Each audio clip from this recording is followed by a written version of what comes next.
बाबा जी और हुजूर जी की प्यारी साध संगत जी राधा स्वामी जी। संगत जी, किसी दवाई या डॉक्टर की जरूरत नहीं पड़ेगी। घर पर बैठे बैठे ही आप अपनी आंखों की रोशनी को आसानी से बढ़ा सकते हैं। यह कैसे करना है, चलिए जानते हैं आज की बौद्ध साखी के माध्यम से।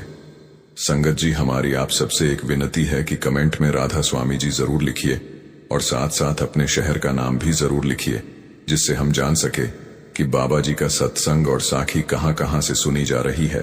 संगत जी, एक विनती और की जाती है कि कोई गलत कमेंट ना करें। जो कुछ भी वीडियो बताया जाता है वह हम सबके लिए सुनना बहुत जरूरी है। चलिए शुरू करते हैं।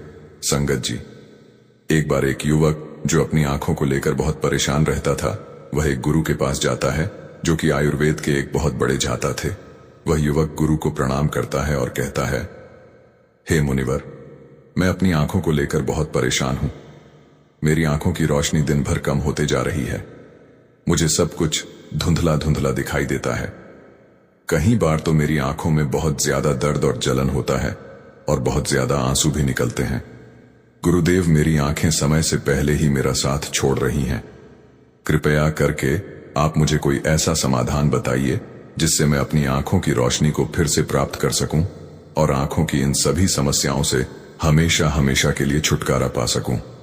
उन गुरु ने उस युवक की सभी समस्याओं को ध्यान से सुना और फिर कहा कि बेटा, हमारे आयुर्वेद में आंखों से संबंधित एक पूरा उपनिषद लिखा गया है जिसे चक्षु उपनिषद कहा जाता है।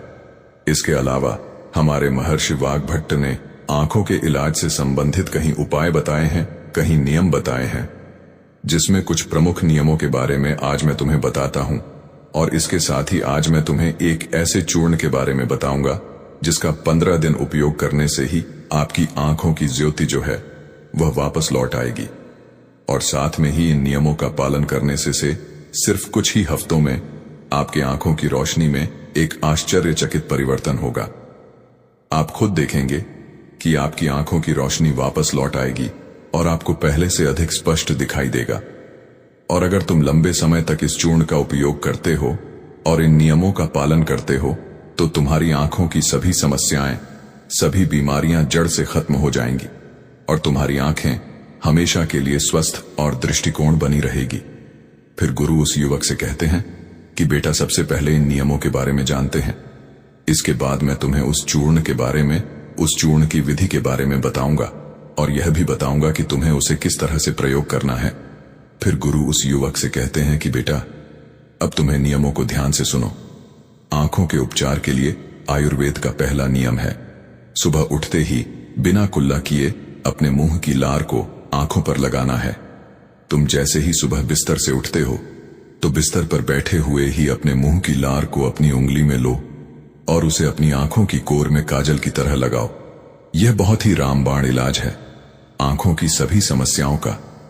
असल में हमारी लार में वह सभी तत्व पाए जाते हैं जो मिट्टी में होते हैं, और जब हम मुंह की लार को आंखों में लगाते हैं तो वह सभी पोषक तत्व हमारी आंखों को मिलने लगते हैं, जो इसे स्वस्थ बनाए रखने के लिए बहुत जरूरी है। आंखों को हमेशा स्वस्थ बनाए रखने के लिए आयुर्वेद का दूसरा नियम है, मुंह में पानी भरकर आंखों में धीरे धीरे छींटे मारना। तुम जब रोज सुबह अपनी आंखों को धोते हो तो उसे ऐसे ही मत धो, बल्कि उससे पहले अपने मुंह में पानी भरो, फिर अपनी आंखों पर कम से कम 20 छींटे मारो। छींटे इतनी तेजी से ना मारो कि आपकी आंखों में दर्द होने लगे, वह लाल हो जाए। हमें बस इतनी तेजी से छींटे मारने हैं ताकि पानी आपकी आंखों के अंदर चला जाए। जब आप आंखों में छींटे मारते हैं तो अंदर की छोटी से छोटी गंदगी भी पानी के साथ भरकर निकल जाती है और आंखें साफ हो जाती हैं। और मुंह में पानी भरने का कारण यह है कि जब हम आंखों में छींटे मारते हैं तो आंखों का कचरा जो है वह मुंह के रास्ते से ना जाकर सीधे आंखों से ही पानी के साथ बाहर निकल आए, क्योंकि आंखों की कहीं बीमारियां सिर्फ आंखों में धूल मिट्टी जाने के कारण या कचरा जाने के कारण पैदा होती है। और जब यह सब कचरा साफ होगा तो हमारी आंखें भी स्वस्थ होंगी। फिर गुरु उस युवक को तीसरा नियम बताते हुए कहते हैं कि बेटा, सूर्यदेव को देखना है। हर दिन लगभग 5 मिनट के लिए सूर्यदेव को देखना है, लेकिन दोपहर में या तेज धूप में नहीं, सिर्फ उगने से 1 घंटे के अंदर अंदर या फिर सूर्यास्त होने के 1 घंटे पहले। सबसे ज्यादा अच्छा तो यह होगा कि तुम सूर्यदेव के उगने या अस्त होने के समय उनके दर्शन करो, और जब जरूरत महसूस हो तो पल के झपका भी सकते हो। शुरू में इसे 1 मिनट के साथ शुरू करो और धीरे धीरे इसे 5 मिनट तक लेकर जाओ। सूर्य दर्शन के समय सूर्य की किरणें हमारी आंखों में अवशोषित होती हैं और हमारी आंखों को ठीक करती हैं। अंत में अपनी दोनों हथेलियों को रगड़कर उसे अपनी आंखों के ऊपर रख लो, लेकिन इस बात का ध्यान रखना कि आपको अपनी आंखों के ऊपर रखना है, उन्हें दबाना नहीं है। ऐसा करने से आंखों को आराम मिलता है। चक्षु अपने शक में सूर्यदेव को आंखों का वेद कहा गया है। फिर गुरु उस युवक को अगला नियम बताते हुए कहते हैं कि आंखों का व्यायाम करो। आप इसे किसी भी समय कर सकते हैं, लेकिन सुबह और सोने के पहले करने से यह ज्यादा फायदा देता है। इसके लिए सबसे पहले तो अपनी आंखों को 10 बार ऊपर नीचे करो, 10 बार ऊपर करो और 10 बार नीचे करो। जितना हो सके उतना ऊपर करो और जितना हो सके उतना ही नीचे लो। लेकिन इस बात का ध्यान रखना है कि आंखों के साथ सर नहीं घूमना चाहिए। सर स्थिर होना चाहिए। सिर्फ और सिर्फ आपकी आंखें घूमने चाहिए। आंखों को ऊपर नीचे करने के बाद आंखों को 10 बार बाईं ओर और 10 बार दाईं ओर लेकर जाओ। इसके बाद 10 बार आंखों को ऊपर कोने की ओर और 10 बार आंखों को निचले कोने की ओर लेकर जाओ। इसके बाद आंखों को गोल गोल घुमाते हुए एक वृत्ताकार आकृति बनाने का प्रयास करो। आंखों को 10 बार दाहिनी ओर गोल गोल घुमाएं और 10 बार बाएं ओर गोल गोल घुमाएं। फिर सबसे जरूरी व्यायाम, अपने हाथ के अंगूठे को अपनी दोनों आंखों के बीच में रखो और अपने नाखून के हिस्से को देखो और बिना ध्यान हटाए धीरे धीरे अपने अंगूठे को दूर लेकर जाओ। इस दौरान आपका पूरा ध्यान अंगूठे के नाखून पर होना चाहिए। जैसे ही अंगूठा दूर जाए तो सारा ध्यान अंगूठे से हटाकर उसके पीछे वाली चीज पर लगाओ। फिर वापस अंगूठे के नाखून पर ध्यान केंद्रित करो और फिर उसे धीरे धीरे अपने नाक के पास लो। इस प्रक्रिया को तुम्हें 10 बार दोहराना है और फिर इसके बाद अपने दोनों हथेलियों को रगड़कर अपनी दोनों आंखों को लेना है और आंखों को आराम देना है। दरअसल हमारी आंखों के आसपास बहुत सारी मांसपेशियां होती हैं जो हमारी आंखों को चलाती हैं, उन्हें नियंत्रित करती है। बिना व्यायाम के यह मांसपेशियां कमजोर पड़ जाती हैं, लेकिन इस व्यायाम को करने से तुम्हारी आंखों की मांसपेशियां मजबूत होती हैं और वह अपनी कोई भी ताकत दोबारा हासिल कर सकती है। फिर गुरु अगला नियम बताते हुए कहते हैं कि शरीर को साफ रखो, क्योंकि शरीर साफ तो बीमारियां साफ। आयुर्वेद के नियम के अनुसार यदि हमारा शरीर भीतर से साफ है तो हमें कोई बीमारी नहीं हो सकती है। अगर हमारी आंतें साफ है और उनमें कोई भी पुराना भोजन जमा नहीं हुआ है तो हमारा पेट सुबह एक बार में ही साफ हो जाता। हमें कब्ज की समस्या कभी नहीं होती है, तो हमारा हर एक अंग स्वस्थ रहेगा और हमारी आंखें भी स्वस्थ रहेंगी। अपने शरीर को अंदर से स्वस्थ रखने के लिए तुम्हें रोज 16 घंटे का उपवास या फिर एक दिन 24 घंटे का उपवास करना चाहिए। फिर गुरु उसे आगे बताते हुए कहते हैं कि बेटा अपनी आंखों को त्रिफला के जल से धो लो। त्रिफला एक बहुत ही प्रसिद्ध आयुर्वेदिक औषधि है। महान आशी वाघ भट्ट ने त्रिफला को इंसानी शरीर के लिए अमृत तुल्य बताया है। त्रिफला जैसे ही उसका नाम है, यह 3 फलों से मिलकर बना है। पहला है आंवला, दूसरा है बहेड़ा और तीसरा है हरड़। को बनाते समय इन तीनों की मात्रा का ध्यान रखना बहुत आवश्यक है। त्रिफला बनाने के लिए आंवला, भेड़ा और हर का अनुपात 1 अनुपात 2 अनुपात और 3 अनुपात होना चाहिए। यानी आंवला 3 गुना भेड़ा 2 गुना और हरड़ 1 गुना होनी चाहिए। इन तीनों को सुखाकर इनके बीज निकालकर इसे अच्छे से पीसकर मिला लीजिए। इस तरह से त्रिफला का चूर्ण तैयार हो जाता है। फिर इसे किसी मिट्टी के बर्तन में रख दीजिए और 1 चम्मच त्रिफला चूर्ण को 2 गिलास पानी में रात में भिगोकर रख दें और सुबह उसे छानकर अपनी आंखों को उससे धो लीजिए। ऐसा करने से बहुत ही तेजी से आंखों की सभी समस्याओं में आराम मिलता है और आंखों की रोशनी बहुत ही तेजी से बढ़ती है। त्रिफला सिर्फ आपकी आंखों के लिए नहीं, बल्कि हमारे शरीर के लिए भी बहुत फायदेमंद होता है, क्योंकि यह बात पित्त और कफ तीनों दोषियों को नियंत्रित करता है। शरीर को साफ करने के लिए त्रिफला को 2 तरीके से लिया जा सकता है, एक रात को और दूसरा सुबह। अगर आप त्रिफला सुबह लेते हैं तो गुड़ या शहद के साथ लो, और यदि आप त्रिफला को रात में लेते हैं तो दूध के साथ या फिर गर्म पानी के साथ इसे ले सकते हैं। रात में दूध या गर्म पानी के साथ जो त्रिफला खाया जाता है वह हमारे शरीर को साफ करने का काम करता है, गंदगी बाहर निकालता है। और सुबह जो गुड़ या शहद के साथ त्रिफला खाया जाता है, यह पोषक तत्व का काम करता है, यानी कि पोषक तत्व प्रदान करता है। इसीलिए जो व्यक्ति स्वस्थ है, जिन्हें कब्ज या पेट से जुड़ी हुई कोई भी दिक्कत नहीं है, वह त्रिफला को दिन में खाए। और जिन्हें पेट की सफाई करनी है, कब्ज की समस्या रहती है, वह इसका सेवन रात को करें। फिर गुरु उस युवक को अगला नियम बताते हुए कहते हैं कि बेटा, यह नियम बहुत ही लाभकारी है। इससे तुम्हारी आंखें और मन दोनों ही तेज बनते हैं। इसके लिए तुम्हें एक अंधेरे कमरे में दीपक या मोमबत्ती जला लेना है। फिर उसे इतनी ऊंचाई पर रखना है कि जब तुम बैठो तो वह तुम्हारी आंखों के ठीक सामने होना ज्यादा ऊपर होना चाहिए और ना ही ज्यादा नीचे होना चाहिए। इसके बाद आपको अपनी पीठ को सीधा करके आरामदायक स्थिति में बैठ जाना है और अपनी दृष्टिकोण उस दीपक या मोमबत्ती की ज्वाला पर यानी ज्योति पर केंद्रित करना है और लगातार उस ज्योति को देखना है। इस बीच यदि तुम पलक झपका चाहते हो तो आप झपका सकते हो, लेकिन कोशिश करो कि जितनी देर तुम बिना पलक झपकाए रह सकते हो तो बिना पलक झपकाए रहो। थोड़ी देर में तुम देखोगे कि तुम्हारी आंखों से आंसू बहने लगेंगे, लेकिन चिंता करने की कोई जरूरत नहीं है, क्योंकि यह क्रिया हमारे आंसुओं के द्वारा हमारी आंखों की सफाई कर रही है। इस प्रक्रिया के बीच आप आंखों के आंसू को रोकने का प्रयास न करें, बस इन्हें बहने दें। इस दौरान अपने हाथों से अपनी आंखों को भी स्पर्श नहीं करना है।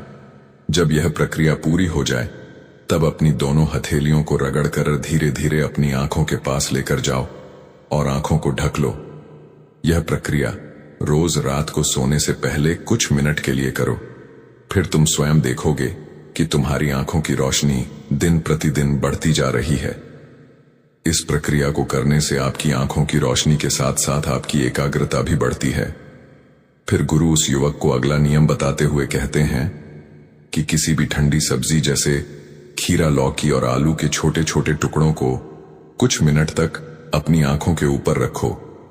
जब हम खीरे या लौकी को इस तरह से छोटे छोटे टुकड़ों में काटकर आंखों के ऊपर रखते हैं तो हमारी आंखों के आसपास का जो क्षेत्र है वह ठंडा हो जाता है और बाकी का क्षेत्र गर्म रहता है, जिससे आंख और सर के बीच का जो तापमान है उसमें अंतर आ जाता है और ज्यादा से ज्यादा रक्त आंखों की तरफ आने का प्रयास करता है। फिर जिस जगह पर रक्त का प्रवाह ज्यादा होता है उस जगह का इलाज खुद ब खुद शुरू हो जाता है। इस प्रक्रिया को आपको हर दिन 10 से 12 मिनट तक जरूर करना है। इससे आपकी आंखों की रोशनी बढ़ेगी और आप ताजगी महसूस करेंगे। फिर गुरु उस युवक को अगला नियम बताते हुए कहते हैं कि बेटा, तुम्हें रोज ऐसा काम करना है जिसमें ज्यादा रक्त का प्रवाह हो, जैसे शीर्षासन, भद्र का आसन। ऐसे आसनों को करने से रक्त की ज्यादा मात्रा आंखों की तरफ जाती है और आंखें स्वस्थ बनी रहती हैं। फिर गुरु उस युवक को कहते हैं कि बेटा, तुमने नियमों के बारे में तो जान लिया, अब मैं तुम्हें उस चूर्ण के बारे में बताता हूं जिसका उपयोग तुम्हें करना है। और उसका उपयोग करने से कभी भी तुम्हारे आंखों की ज्योति खराब नहीं होगी। और अगर जिनको चश्मा लग चुका हमचा, उनका चश्मा भी कुछ हफ्तों में उतर जाएगा। इस चूर्ण को बनाने के लिए आपको 4 चीजों का प्रयोग करना है, जिसमें पहली चीज है सौंफ, दूसरी चीज है बादाम, तीसरी चीज है धागे वाली मिश्री और चौथी चीज है काली मिर्च। हमें सबसे पहले तवे पर सौंफ को थोड़ा सेक लेना है। सौंफ को नेत्र ज्योति के रूप में अव्वल माना जाता है। इसकी तासीर ठंडी होती है। इसके साथ ही यह खाने को पचाने में बहुत ज्यादा मदद करती है। सौंफ हमारे शरीर के मोटापे को भी कम करती है। सौंफ में पोटेशियम, मैग्नीशियम, जिंक, लोहा, कॉपर जैसे मिनरल्स भरपूर मात्रा में होते हैं। आपको सौंफ को तब तक सेकना है जब तक उसमें खुशबू ना आ जाए। जब खुशबू आने लगे तब आप उसे नीचे उतार लीजिए। फिर आपको बादाम को हल्का हल्का सेकना है। बादाम में विटामिन ए प्रचुर मात्रा में होता है, जो हमारे दिमाग को तंदुरुस्त रखता है। इसमें प्रोटीन एवं फाइबर काफी अच्छी मात्रा में पाए जाते हैं, जिसकी वजह से हमारा पेट भरा भरा रहता है और यह हमारे मोटापे को भी कम करती है। इसके बाद आपको बादाम और सौंफ को अच्छी तरीके से पीस लेना, इसका बारीकी टोन बना लेना है और इसके बाद आपको धागे वाली मिश्री में से धागा निकाल देना है और उसे कूट कर उसका बारीक टोन बना लेना है। फिर आपको 10 से 15 काली मिर्च लेनी है। काली मिर्च में एंटी इन्फ्लेमेटरी तत्व पाए जाते हैं जो आंखों के लिए बहुत लाभदायक होते हैं। इसके साथ ही काली मिर्च जीवाणु रोग और इम्यूनिटी बढ़ाने में सहायक होती है, जिससे आंखों की रोशनी मजबूत बनती है। काली मिर्च में विटामिन ए और विटामिन ई पाए जाते हैं जो आंखों के लिए बहुत लाभदायक हैं। काली मिर्च को भी आपको अच्छी तरीके से कूट लेना है, उसका भी बारीक चूना बना लेना है। फिर आपको इन चारों चीजों को एक साथ मिक्स कर लेना है। फिर आपको इस चूर्ण को 1 चम्मच गुनगुने पानी में या फिर 1 गिलास दूध में सुबह सुबह खाली पेट लेना है। इसको लेने से आपकी आंखें बिल्कुल स्वस्थ रहेगी और साथ ही साथ आपका पेट भी बिल्कुल साफ होगा। आप अच्छी तरह से फ्रेश हो पाएंगे। इससे आपको अच्छी नींद आएगी और आपकी आंखों की रोशनी और दिमाग तेज होगा। और यह चारों चीजें जो हैं वह आपको अपने घर में ही उपलब्ध हो जाएंगी। फिर गुरु उस युवक से कहते हैं कि बेटा, आज के समय में आंखों को स्वस्थ रखने के लिए जो सबसे ज्यादा जरूरी है वह है अपनी स्क्रीन टाइम को कम करना। आजकल लोग सुबह उठते ही सबसे पहले अपने फोन के मैसेज को देखते हैं और फिर पूरे दिन यहां तक कि देर रात तक मोबाइल या लैपटॉप को यूज करते हैं। और इन लैपटॉप, फोन, टीवी से निकलने वाली लाइट हमारी आंखों के लिए बहुत नुकसानदायक होती है।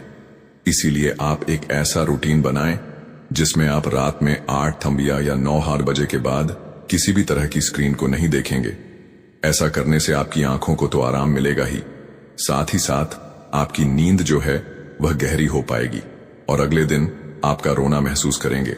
और अगर आपका काम देर रात तक लैपटॉप पर है तो आप हर कुछ देर में ब्रेक लो, आंखों को बंद करो और उन्हें आराम दो। इसके अलावा आप अपने खाने में विटामिन ए और विटामिन सी को शामिल कर, जैसे गाजर, संतरा, चक्र इत्यादि, यह सब आपकी आंखों को स्वस्थ रखने के लिए अहम भूमिका निभाते हैं। एक बार एक आयुर्वेदिक गुरुजी के पास एक लड़का आता है और वह उन गुरु से कहता है कि हे गुरुवर, मेरा पाचन तंत्र सही नहीं रहता है। मैं जो कुछ भी खाता हूं वह मुझे हजम नहीं होता है। इसकी वजह से मुझे गैस की समस्या बनी रहती है। मुझे ऐसे लगता है कि जैसे मेरा पेट तो भरा भरा रहता है। पेट भरा भरा महसूस होने के कारण मुझे भूख भी बहुत कम लगती है। मेरे चेहरे पर दाग धब्बे रहते हैं। मुझे कब्ज की समस्या रहती है और मेरा पेट खुलकर साफ भी नहीं हो पाता है। गुरुदेव, मैंने इसके लिए बहुत सारी दवाइयां ली हैं, लेकिन फिर भी मुझे कोई आराम नहीं मिला। इसीलिए गुरुदेव, आप मेरी समस्या का हल मुझे बताएं। इसके बाद गुरु उस लड़के को कहते हैं कि जो भी तुमने मुझे अपनी समस्या बताई है वह सब तुम्हारे खाने के ना पचने के कारण हुई है। इसलिए तुम यह समझो कि तुम्हें अपने खाने को पचाने के लिए करना क्या होगा और वह क्या उपाय हैं जो तुम्हें करने होंगे ताकि तुम्हारा पाचन तंत्र जो है वह मजबूत बन सके। और मैं तुम्हें आज 5 ऐसी आयुर्वेदिक औषधियां भी बताऊंगा जिनका उपयोग करने से तुम्हारा पाचन तंत्र मजबूत हो जाएगा और तुम्हारे खाने का कण कण बचेगा। फिर वह गुरु उस लड़के से कहते हैं कि सबसे पहले तुम यह समझ लो कि पाचन तंत्र में खराबी होने का सबसे बड़ा कारण जो है वह है पेट की सड़न। जब तुम्हारे पेट में खाना जाता और वह ठीक से नहीं पचता है तो फिर वह सड़ता है। और आपके पेट की समस्याओं का सबसे बड़ा कारण भी यही है। जब खाना पेट में जाकर पचने की जगह सड़ता है तो इससे ही आपको गैस की समस्या, एसिडिटी, भारीपन की समस्या होती है और आपको भूख लगना कम हो जाती है। इसके बाद गुरुजी कहते हैं कि अब सवाल यह उठता है कि आखिर खाना पचने की जगह क्यों जाता है। तो इसका कारण है आपकी मंदाग्नि होती है, जिसे जठराग्नि कहते हैं। जब आपका खाना पेट में जाता है तो यह अग्नि उस खाने को पचाने का काम करती है। जब यह अग्नि धीमी हो जाती है तो आपका खाना पचने की जगह सड़ता रहता है। अब यह अग्नि जो है वह मंद क्यों होती है? तो इसको समझने के लिए आपको आयुर्वेद के 4 नियमों को समझ लेना बहुत जरूरी है। अगर इन 4 नियम के हिसाब से आप अपनी जीवन शैली और अपने खान पान में परिवर्तन कर लेते हैं तो आपके पाचन की समस्याओं में से 90% समस्याओं का हल तो हो ही जाएगा। चाहे फिर आपको कॉन्स्टिपेशन की समस्या हो, लूज मोशन की समस्या हो या फिर कोई भी पेट से संबंधित विकार हो। वह गुरु उस लड़के को पहला नियम बताते हुए कहते हैं, अशुभ आहार। हमारे आयुर्वेद में कहा गया है कि आप भोजन को पकने के 3 घंटे के अंदर अंदर उसे खा लें और ज्यादा से ज्यादा आप 5 घंटे के अंदर उसे खा लें। लेकिन अगर भोजन को पकाए हुए 5 घंटे से ज्यादा हो गया है तो आप उस खाने को आप उस भोजन को ना खाएं, क्योंकि ऐसा भोजन जठराग्नि पर दबाव डालता है, जिसको पचा थोड़ा सा मुश्किल हो जाता है, और आप बाजार से डिब्बा बंद चीजें लेकर आते हैं, उनको खाते हैं। वह चीजें तो कहीं महीनों और कहीं साल पुरानी होती है, और आप उन्हें बड़े मजे से खाते हैं। 3 से 5 घंटे के बाद का खाना खाना भी हानिकारक होता है। वह खाना भी खाने के लायक नहीं होता है। और आप 1 साल पुरानी, 2 साल पुरानी चीजें जो डिब्बों में बंद होती हैं, उन्हें बड़े चाव से खाते हैं। क्या वह चीजें आपके शरीर पर गलत प्रभाव नहीं डालती हैं? डिब्बा बंद चीजों में केमिकल डाले जाते हैं। वह केमिकल इन चीजों की वैधता तो बढ़ा देते हैं, लेकिन आपके स्वास्थ्य पर बहुत बुरा असर डालते हैं। और दूसरी ओर जंक फूड, फास्ट फूड जैसे पिज्जा, चाउमीन आदि स्वाद के चक्कर में आप खाते हैं, मीठी मीठी मिठाइयां खाते हैं, इनको भी आपको त्यागना होगा। आपकी जठराग्नि की एक सीमित मात्रा होती है कि वह इस तरह का भोजन और इतना ही भोजन पचा सकती है। जब आप अपने पाचन तंत्र पर ज्यादा दबाव डालते हैं, तो आपको मंदाग्नि की समस्या हो जाती है। फिर इसके बाद आप जो भी खाते हैं वह पचने की जगह सड़ता है। फिर गुरु उस लड़के को दूसरा नियम बताते हुए कहते हैं कि भोजन सीमित मात्रा में ग्रहण करें। आप चाहे कितना ही अच्छा भोजन क्यों ना करें, आप चाहे सात्विक भोजन ही क्यों ना करते हो, लेकिन ध्यान रहे, जितना जरूरी अच्छा भोजन करना होता है, उतना ही जरूरी यह भी जानना होता है कि हमारे भोजन करने की सही मात्रा क्या है। कहने का मतलब है कि ज्यादा भोजन भी आपको नुकसान कर सकता है, फिर चाहे वह कितना ही अच्छा भोजन क्यों ना हो। इसको समझने के लिए आप इस उदाहरण से समझें। जैसे आप अग्नि में थोड़ा थोड़ा घी डालते हैं तो अग्नि जलती रहती है, लेकिन वहीं पर अगर आप उसमें एकदम से बहुत सारा घी डाल दें तो क्या अग्नि जलेगी? नहीं ना। ज्यादा घी डालने से, एकदम ज्यादा घी डालने से वह अग्नि बुझ जाएगी। वैसे ही अगर आप ज्यादा भोजन ग्रहण करेंगे तो इससे आपके पाचन तंत्र पर बहुत ही बुरा असर पड़ेगा।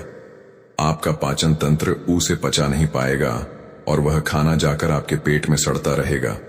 फिर वह गुरु उस लड़के को तीसरा नियम बताते हुए कहते हैं, सही भोजन और सही मात्रा में भोजन खाने के साथ साथ यह भी जानना जरूरी है कि भोजन को खाने का सही समय क्या है। आप सुबह के समय नाश्ता खाएं, जिसमें आप फल सब्जियां आदि खा सकते हैं, या फिर आप जूस पी सकते हैं। इसके बाद दोपहर में आप खाना खा सकते हैं। उसका सही समय 12 से 1 बजे के बीच होता है। इसके बाद आपको शाम का खाना जो है वह थोड़ा जल्दी खाना होगा, जैसे कि आप शाम का खाना 6 से 7 बजे के बीच खा लें। और शाम का खाना खाना आपको बिल्कुल हल्का खाना चाहिए। मगर लोग शाम को खाना एक तो देर से भी खाते हैं और दूसरा हल्का भोजन खाने की जगह भारी भोजन खाते हैं, फिर सीधा सोने चले जाते हैं, जिससे पाचन तंत्र मंद हो जाता है और खाना पचने की जगह सड़ने लगता है। इसीलिए शाम का खाना शाम ढलते ही खा लेना चाहिए और खाना खाते ही बिस्तर नहीं पकड़ना चाहिए। फिर वह गुरु उस लड़के को चौथा नियम बताते हुए कहते हैं कि पर्याप्त मात्रा में पानी पीना भी आपके पाचन तंत्र को मजबूत करता है।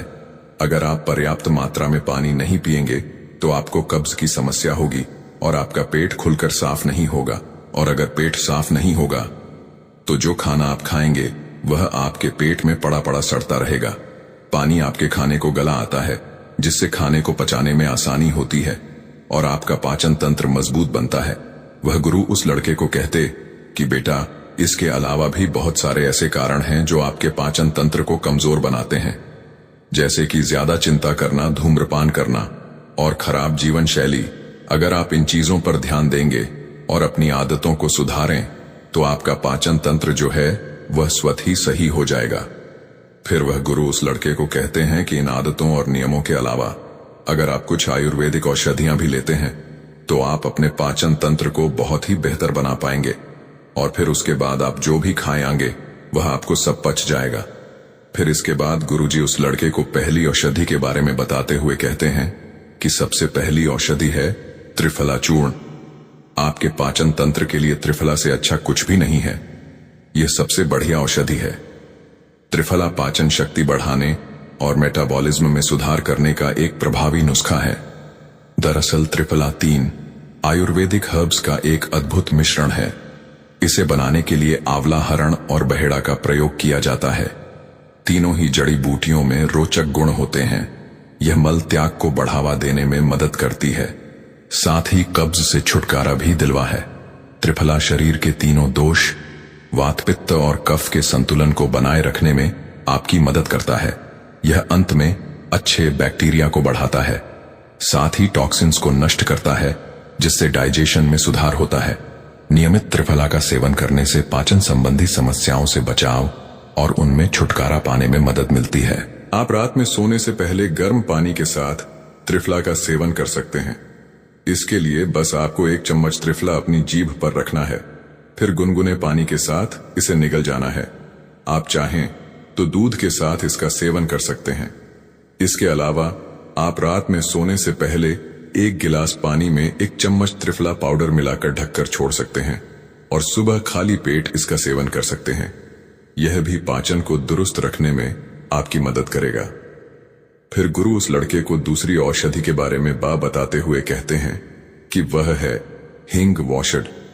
यह एक पॉली हर्बल आयुर्वेदिक औषधि है जिसका उपयोग पाचन विकारों के इलाज के लिए किया जाता है। यही काली मिर्च, अदरक, जीरा, अजवाइन और हिमालय नमक से मिलकर बना होता है। यह मल त्याग, पेट फूलना, अपच और कब्ज जैसी स्थितियों को प्रबंधित करने में मदद करता है। यह पेट में जलन पैदा किए बिना पाचन में मदद करता है। आयुर्वेद के अनुसार हिंग वश में दीपक यानी कि भूख बढ़ाने वाला और पाचन यानी पाचन गुण होते हैं जो भोजन को पचाने में मदद करते हैं, अपच और पेट फूलने से राहत दिलाते हैं। यह गुण भूख न लगने की समस्याओं में भी मदद करते हैं। हिंग में वात संतुलन गुण भी होता है जो पेट को नियंत्रित करने में मदद करता है। इसका भी प्रयोग आपको खाना खाने के 45 मिनट के बाद पानी या दूध में किया जा सकता है। फिर गुरु उस लड़के को तीसरी औषधि के बारे में बताते हुए कहते हैं, एलोवेरा। एलोवेरा का नाम किसी भी स्किन या फिर हेयर प्रॉब्लम के लिए सुझाया जाता है, लेकिन यह पेट की समस्याओं के लिए भी इसी तरह कारगर साबित होता है। एलोवेरा का जूस पेट की परेशानियों से भी राहत दिलाता है। इसमें मौजूद एंजाइम पाचन क्रिया को बेहतर बनाते हैं और पोषक तत्वों के अवशोषण में भी मदद करते हैं। इसी तरह एलोवेरा पेट के इन्फेक्शन की वजह बनने वाले बैक्टीरिया और परजीवियों से भी सुरक्षा प्रदान करता है, जिससे स्टमक इन्फेक्शन होने से बचाव होता है। कॉन्स्टिपेशन और एसिड रिफ्लेक्स जैसी पेट से जुड़ी समस्याओं से बचाने में भी एलोवेरा का जूस बहुत ही फायदेमंद है। इसके अलावा यह इम्यून सिस्टम को मजबूत बनाने और मेटाबॉलिज्म को बढ़ाने में भी मदद करता है। इसके बाद गुरुजी उस लड़के को चौथी चीज बताते हुए कहते हैं कि आप ऐसी समस्या में हर्बल चाय का इस्तेमाल भी कर सकते हैं। यह चाय उबाले जाने वाली जड़ी बूटियों के मिश्रण से बनती है, जिनमें अनेकों और सदियां मिलाई जाती हैं। यह पाचन तंत्र को मजबूत करने के लिए बनाई जाती है। इसमें पुदीना, जो पाचन तंत्र की मांसपेशियों को आराम करने की क्षमता रखते हैं, यह यूप के लक्षणों, गैस और ब्लोटिंग को कम करने में मदद करता है। इसमें अदरक, जो एंटी इन्फ्लेमेटरी गुणों से भरपूर होता है, पाचन को प्रोत्साहित करने में मदद करता है और उपस्थित गैस और ब्लोटिंग को कम करने में सहायता प्रदान करता है। इसमें धनिया, जिसमें गारमेंट गुण होते हैं, वह भी पाचन को सहायता प्रदान करता है और मलाशय को शांत कर सकता है। इसी तरह कई अन्य जड़ी बूटियां होती हैं जो आपके पाचन तंत्र को मजबूत कर सकती हैं। आप इन सभी के मिश्रण से रबल चाय बना सकते हैं, जो आपके पाचन तंत्र को मजबूत बनाने में आपकी सहायता करेगी। ध्यान रखें, इस तरह की चाय में आपको चीनी नहीं डालनी है। आप चाहे तो थोड़ा सा शहद इसमें डाल सकते हैं, और जिनको डायबिटीज है वह इस चाय को फीकी ही पिए। इसके बाद गुरु उस लड़के को 5वीं और अंतिम औषधि बताते हुए कहते हैं, अजवाइन पाचन तंत्र ठीक न होने की वजह से लोगों में गैस की प्रॉब्लम देखी जा सकती है। अजवाइन का पानी गैस की दिक्कत को भी कम करता है और पेट फूलने की समस्या में भी आराम देता है। इसके साथ ही अजवाइन जो है वह पेट में एंटर में भी राहत देता है। इसके पानी में कुछ विशेष एंजाइम पाए जाते हैं जो आंतों की सफाई करते हैं और इससे भोजन के पोषक तत्वों के अवशोषण में मदद मिलती है।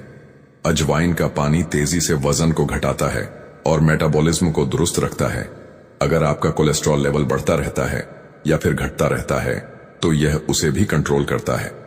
इसके बाद वह गुरु उस लड़के से कहते हैं कि बेटा, आप इन 5 औषधियों में से कोई भी एक औषध इस्तेमाल कर सकते हैं और आप अपने जीवन शैली में जो मैंने तुम्हें नियम बताए उनका अनुसरण करके तुम अपने पाचन तंत्र को बहुत ही जल्दी मजबूत बना सकते हैं। राजा ने स्पष्ट किया कि जब दीक्षा लेनी ही है और संन्यास्त होना ही है तो मुझे आपका सभी शर्तें मंजूर हैं। और फिर तथागत बुद्ध ने आदेश दिया और कहा, अपने कपड़े उतारो, अपने जूते उतारो और नग्न हो जाओ, और इसी नग्न अवस्था में अपने राज्य के राजमार्गों पर स्वयं को जूते मारते हुए चक्कर लगाकर आओ। राजा समंजन में पड़ गया। तथागत बुद्ध, ये क्या कह रहे हैं? मैं एक राजा हूं, इस तरह से मैं नग्न होऊंगा और नग्न होकर अपनी ही सड़कों पर कैसे खुद को जूते मारते हुए चक्कर लगाऊं? लेकिन फिर भी राजा को संन्यास्त होना था, तो उन्होंने भगवान बुद्ध की शर्तें मान लीं और वह वैसा ही करने के लिए निकल पड़ा। राजा ने वैसा ही किया। वह नग्न होकर स्वयं को जूते मारते हुए राज्य की सड़कों पर दौड़ने लगा। और यहां उसके चले जाने पर शिष्य ने बुद्ध से कहा कि बनते, जब हम आपसे दीक्षा लेने आए थे तब आपने तो ऐसी कठोर शर्त नहीं लगाई थी। आप तो स्वयं करुणा अवतार हैं, फिर आपने राजा के साथ ऐसा कठोर व्यवहार क्यों किया?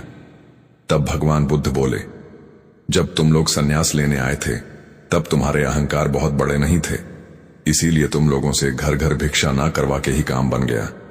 यह तो एक बड़े राजा है, इसका अहंकार भी बहुत बड़ा है, इसलिए जितना बड़ा रोग उतनी बड़ी दवाई, इसलिए महारोग की दवाई भी अधिक शक्तिशाली होती है। किसी कारणवश मैंने इनका परीक्षा भी इतना कठिन किया है राजा। जब इस दशा में अपनी ही प्रजा के सामने से गुजरेगा तो उसका अहंकार चूर चूर हो चुका होगा। राजा ने शाम तक शर्त पूरी कर ली और बुद्ध के चरणों में आकर गिर गया और फिर बोला, तथागत, अब तो मुझे आप दीक्षा देकर मुझे संन्यास्त करें। भगवान बुद्ध ने राजा के सिर पर मुकुट रखा और कहा कि अब तुम्हें संन्यास लेने की जरूरत ही नहीं है। जाओ और कर्ता भाव छोड़कर साक्षी भाव से राज करो। अब तो तुम राजस्व हो चुके हो, अब तुम राजस्व हो। देखिए दोस्तों, किस तरह से भगवान बुद्ध ने एक राजा को उपदेश दिया और राजा का जीवन धन्य हो गया। दोस्तों, यह छोटे से उपदेश से आपको क्या ज्ञान प्राप्त हुआ, कमेंट में हमें जरूर बताइएगा। चलिए अब जानते हैं स्वास्थ्य से संबंधित बहुत ही महत्वपूर्ण जानकारी। क्या आप जानते हैं कि यह हमारा शरीर किससे बना है? यह सबसे पहले जानना बहुत जरूरी है। और हमारे शरीर में कौन से 3 दोष पाए जाते हैं? हमारा शरीर 5 तत्वों से बना है और हमारा शरीर में 3 दोष पाए जाते हैं, वात दोष, पित्त दोष और कफ दोष। इसे जानना जरूरी है क्योंकि यह हर एक बीमारी का कारण होता है। क्योंकि हर एक बीमारी जड़ यही 3 दोष है, इसीलिए जानना जरूरी होता है। तो आपका शरीर का सबसे महत्वपूर्ण दोष ये 3 दोष हैं, पित्त दोष, वात दोष और कफ दोष। अगर आपके शरीर का वात दोष गड़बड़ हो गया तो 60 से 70 पर बीमारी होगी। अगर आपके शरीर का पित्त दोष गड़बड़ हो गया तो आपके शरीर में 15 से 20 पर बीमारियां होती हैं। और यदि आपके शरीर का कफ दोष गड़बड़ हो गया तो 5 से 10 पर बीमारी होती है। अब इस तीनों प्रवृत्ति हमारे शरीर में कब से कब तक रहती है? जब हम जन्म से बाल्यावस्था में रहते हैं, यानी जब हमारा जन्म होता है और 14 साल की उम्र तक हमारे शरीर में कॉफ प्रवृत्ति ज्यादा होती है। इस समय कॉग ज्यादा बनता है। यह प्रकृति की देन है। कॉफ इसलिए बनता है क्योंकि हमारा शरीर ग्रो करता है। कॉफ बनना जरूरी है क्योंकि यह कॉफ हमारे शरीर के बहुत ही महत्वपूर्ण अंग है। बस हमें यह ध्यान देना है, हम अपने बच्चों को ऐसी कोई चीज नहीं देना है जिससे उनका कॉफ और बढ़ जाए, क्योंकि बच्चे उस समय कुछ नहीं जानते। माता पिता को जागरूक होना होगा। बस हमें अपने बच्चे को कुछ भी ऐसी चीज नहीं देना है जिससे उसका कफ और बढ़ जाए। कॉफ बनाने वाली चीजें हमें उन्हें नहीं खिलाना है, नहीं तो क्या होगा? कॉफ से संबंधित जो 5 से 10 पर बीमारी है, जैसे टीबी, दमा, अस्थमा, यह सारी बीमारियां इसकी वजह से होती हैं। यह हर माता पिता को ध्यान देना होगा। उसके बाद हम आते हैं बाल्य अवस्था से युवा अवस्था में। युवा अवस्था की आयु कितनी होती है? जब हम 15 साल से 60 साल के बीच में होते हैं। इस समय हमारा शरीर युवा अवस्था में होता है। इस समय हमारे शरीर में पित्त प्रवृत्ति सबसे ज्यादा होता है, सबसे ज्यादा पित्त बनता है। इसीलिए हमें यह ध्यान देना होगा कि हम ऐसी कोई भी चीज ना खाएं जिससे हमारा पित्त बढ़ जाए। अगर हमारे शरीर में पित्त दोष बढ़ जाएगा तो हमारे शरीर में 15 से 20 पर बीमारियां होती हैं। इसके बाद हमारा आता है वृद्धावस्था था। 60 साल की उम्र हमारा वृद्धावस्था होता है।